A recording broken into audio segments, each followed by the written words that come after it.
We have a few different ways to solve this numerical expression. What can't happen is what a lot of people do on a test. They get nervous, get butterflies in their stomach, and don't know where to start. Then you solve it in the order it appears. 8 minus 2 equals 6 times. 8 minus 2 inside the parentheses is also 6, and 6 times 6 is 36. You're going to mess up. You're going to get the question wrong. That's incorrect. You can't just solve it any way you want. Pay attention here. Look, I have 8 minus 2 times 8 minus 2 inside the parentheses. First, we solve the multiplication before the subtraction. Teacher, do we have to solve everything inside the parentheses first?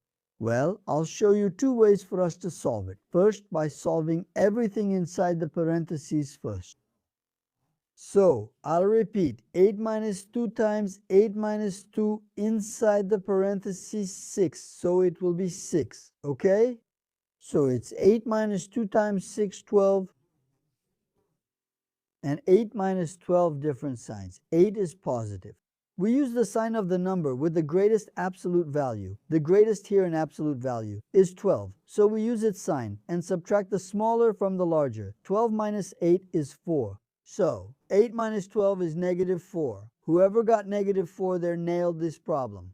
Now, is there another way to solve it? Yes, by using the distributive property. Here, this is the second way to solve it.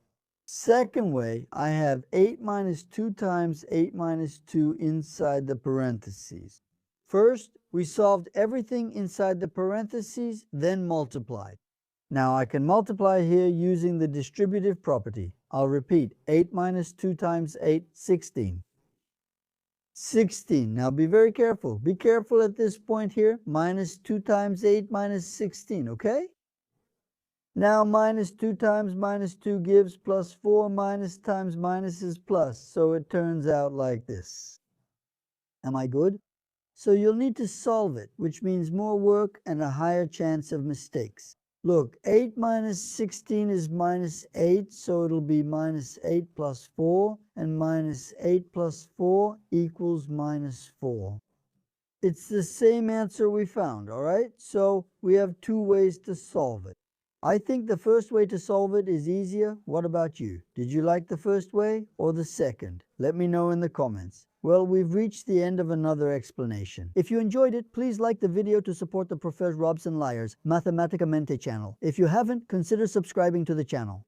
Remember to share on social media with your friends. Big hug from Professor Robson Lyers Mathematicamente. Hope to see you in the next class.